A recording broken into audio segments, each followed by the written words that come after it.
জাকের আলী অনিকের কপালটার কথা ভাবেন আর সৌম্য সরকারের কপালটার কথা ভাবেন, অবশ্য আমাদের কপালের কথাও ভাবতে পারেন। বাংলাদেশের এশিয়া কাপের অভিযানটা শেষ হয়েছে, দল এরপরেও সংযুক্ত আরব আমিরাত থেকে আসেনি, বরং শারজায় অবস্থান করছে। গত সপ্তাহখানেক ধরে সেখানেই প্র্যাকটিস করছে। আজকে থেকে আফগানিস্তানের বিপক্ষে টি-20 সিরিজ শুরু হচ্ছে, তারপরে আবার ওয়ানডে সিরিজ। এই যে আজকে আফগানিস্তানের বিপক্ষে বাংলাদেশের টি-20 সিরিজটা শুরু হচ্ছে, কতজন জানতেন? বা জানলেও কতজন এটা নিয়ে ভাবছেন? বরং বাংলাদেশ ক্রিকেট বোর্ডের নির্বাচনের যে সার্কাস, ওই জায়গাটাতেই আমাদের ফোকাস, ওই জায়গাটাতেই আমাদের সবার মনোযোগ।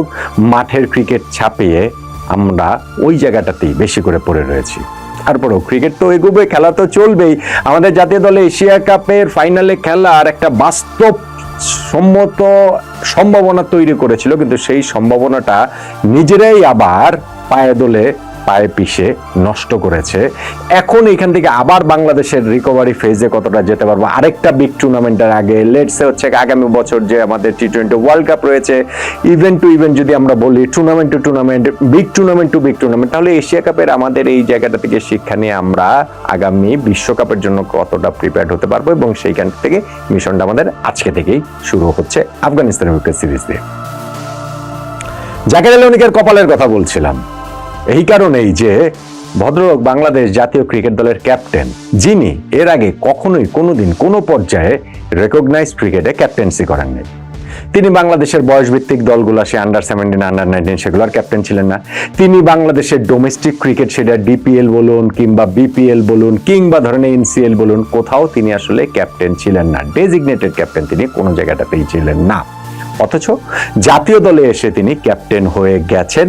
লিটন দাসের অনুপস্থিতিতে এশিয়া কাপের শেষ দুইটা ম্যাচ সুপার 4-এ ভারত এবং পাকিস্তানের বিপক্ষে ক্যাপ্টেন্সি করেছেন। আর লিটন যেহেতু এই আফগানিস্তানের বিপক্ষে টি-20 সিরিজ থেকেও রুলড আউট হয়ে গিয়েছেন, ফলে এই সিরিজটাতেও দলের ক্যাপ্টেন্সি জাকের আলী অনেকেই করছেন। কপালের কথা এই জন্যই বলছি যে কোনো পর্যায়ে যিনি ক্যাপ্টেন্সি করেননি এবং এই দলটারও তিনি আসলে ডেজিগনেটেড ভাইস ক্যাপ্টেন না, অথচ লিটন দাসের অনুপস্থিতিতে তাকে ক্যাপ্টেন্সিটা দিয়ে দেওয়া হয়েছে। মোহাম্মদ সালাউদ্দিন ভাই, তিনি যে কোচিং স্টাফে সিনিয়র সহকারী কোচ হিসেবে রয়েছেন, তিনি তার নেপোটিজমের জায়গাটা ভালোই দেখাচ্ছেন।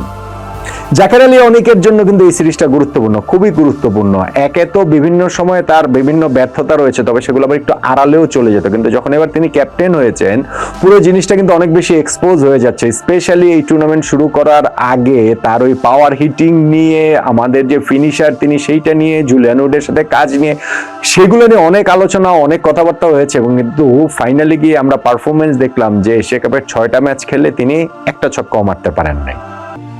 এবং সেইটার সূত্র ধরে আমি একটা ভিডিও করে দেখিয়েছিলাম যে বিগ টুর্নামেন্ট যখন আপনি হিসাব করবেন, টি-20 যদি আমরা হিসাব করি, এই এশিয়া কাপের 6টা ম্যাচ, গত টি-20 ওয়ার্ল্ড কাপের 4টা ম্যাচ, এই 10টা ম্যাচ মিলিয়ে জাকের আলী অনেক রান করেছেন মাত্র 106, এবং এইখানটাতে তার স্ট্রাইক রেট 100-র নিচে।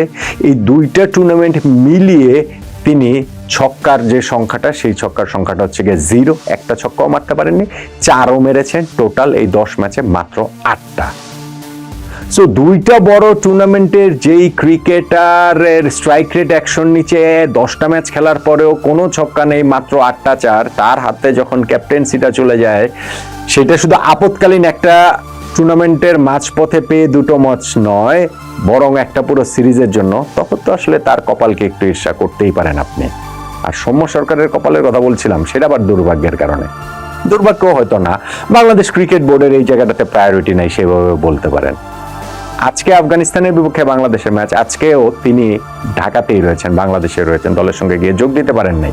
বাংলাদেশের এশিয়া কাপ অভিযান শেষ হয়ে যাওয়ার পরে 2 দিনেও লেগেছে আমাদের স্কোয়াড ঘোষণা করতে আফগানিস্তানের বিপক্ষে সিরিজের, তারপরে আরো 4 দিন পেরিয়ে গেছে, কিন্তু সৌম্য সরকার তার ভিসা, বাংলাদেশ ক্রিকেট বোর্ড এখনো ওই ভিসা অ্যারেঞ্জমেন্টটা করতে পারে নাই। কেননা এইটা হয়তো তাদের প্রায়োরিটি না। তারা ওই ক্রিকেট বোর্ডের নির্বাচনের ছক কষা, কে আসবেন কে যাচ্ছেন, এই ওগুলা নিয়ে তারা ব্যস্ত আছে। এখন তো যেহেতু তামিম ইকবাল তিনি সরে দাঁড়িয়েছেন এবং তার নেতৃত্বাধীন যে প্যানেলটা, বা তাদের নেতৃত্বাধীন ঠিক আছে, ওই যে তাদের সম্ভাবনা যে প্যানেলটা 15-16 জন যে তারা যেতে নেই, নির্বাচনটা তো তাহলে খুব ইজি হয়ে গেছে। এখন বোধহয় সৌম্য সরকারের ভিসা প্রক্রিয়াটার দিকে বাংলাদেশ ক্রিকেট বোর্ড একটু মনোযোগ দিতে পারে, তাহলে আজকে না হলেও পরের ম্যাচগুলোর জন্য গিয়েও হলেও তিনি যেন দলের সঙ্গে যোগ দিতে পারেন। প্রথম ম্যাচে তো আসলে তার খেলার আমি কোনো সম্ভাবনার জায়গাটাই দেখতে পাচ্ছি না। এখনো ঢাকায় আজকে রাত্রে নয়, বাংলাদেশ সময় 9টার সময় খেলা শুরু, কিন্তু নিশ্চয়ই আজকে গিয়েই তিনি 11-এ খেলবেন না। কালকেই আবার সেকেন্ড ম্যাচ, সেকেন্ডটাতে খেলেন নাকি হচ্ছে 5 তারিখের ম্যাচে খেলেন, নাকি পুরো টি-20 সিরিজটাই সৌম্য সরকারের ভিসার কারণে না পাওয়ার কারণে মিস হয়ে যায়, কে জানে। আফগানিস্তানের বিপক্ষে এই সিরিজটা বাংলাদেশের জন্য চ্যালেঞ্জিং হবে। হ্যাঁ, আমরা এশিয়া কাপে আফগানিস্তানকে হারিয়েছি, খুবই সত্যি কথা, এবং আমরা একটা মোটামুটি মডারেট স্কোর ডিফেন্ড করেই তাদেরকে হারাতে পেরেছি। তবে খেলাটা এবার হবে সারজাতে, যেই সারজা হচ্ছে আরো অনেক বেশি স্পিন ফ্রেন্ডলি, এবং সেই সারজাতে আফগানিস্তানের জন্য তাদের স্ট্রেংথে তারা খেলতে পারবে, এবং বাংলাদেশের জন্য ওই জায়গায় কনসার্নের জায়গাটা রয়েছে। সারজাতে আফগানিস্তান 30টা ম্যাচ খেলে 20টা ম্যাচ জিতেছে, এবং যদি তারা আগে ব্যাটিং করে তাহলে তো কথাই নেই। সেই জায়গাটাতে সর্বশেষ 6টা না 8টা ম্যাচ আমি দেখছিলাম যে টানা যে তারা আগে ব্যাটিং করেছে সবগুলাতেই তারা জিতেছে। সো বাংলাদেশের জন্য ওইটা একটা চ্যালেঞ্জ থাকবে। তাদের ওই রশিদ খান, নবী, তাদেরকে হচ্ছে গিয়ে সামলানো হচ্ছে গিয়ে তাদের স্পিনারটাকে, সেইটা একটা চ্যালেঞ্জ থাকবে। আফগানিস্তানের এই সিরিজের জায়গাটাতে তারা কিছু একটা নতুন অ্যাপ্রোচ নিয়ে খেলার চেষ্টা করছে, যেই জায়গাটাতে তারা তাদের ওইখানটাতে বেশ কিছু প্লেয়ারকে ড্রপ করেছে এই সিরিজের জন্য। সেখানটাতে করিম জান্নাতের মতো প্লেয়ারও ওইখানটাতে রয়েছে, গুলবাদিন নাইব রয়েছেন, এবং টি-20 সিরিজটাতে ইনফ্যাক্ট গাজানফারকেও তারা রাখেনি। ফলে আন্ডার পারফর্মারদের, ফজলক ফারুকও নেই, আন্ডার পারফর্মারদের তারা রাখেনি। তারা হচ্ছে গিয়ে নতুন ভাবে আবার একটা সিরিজ যেহেতু শেষ হয়েছে, এশিয়া কাপটা শেষ হয়েছে, নেক্সট টি-20 ওয়ার্ল্ড কাপ মাথায় রেখে ও আরেকটা অ্যাপ্রোচে তারা আসলে খেলাটা শুরু করছে। বাংলাদেশ ওই একই রকম, সেই জ্ঞানে সেই একই রকম ভাবেই আমরা আসলে এগিয়ে যাচ্ছি, যেই কারণে গত আফগান এশিয়া কাপের সিরিজের স্কোয়াড থেকে আমাদের আসলে কোনো চেঞ্জ হয় নাই। লিটন দাসের যেটা চেঞ্জ, তার বলে সৌম্য সরকার এসেছেন, সেটা তো আসলে ফোর্স চেঞ্জ। এখন 11-এর জায়গাটা থেকে চেঞ্জ হবে কিনা, আমরা যে শেষ ম্যাচ পাকিস্তানের বিপক্ষে খেলেছি, খুবই হাস্যকর একটা 11 আমরা সাজিয়েছিলাম, স্পেশালি আমাদের ব্যাটিং অর্ডার। সেইখানটাতে টপ অর্ডারে 3 জন ছিলেন, তারপরে সব lower middle order batsman, middle order বলতে কোনো কিছু ছিল না। সো আজকের ম্যাচটাতে কি আমরা সেরকম অ্যাপ্রোচে খেলবো কিনা?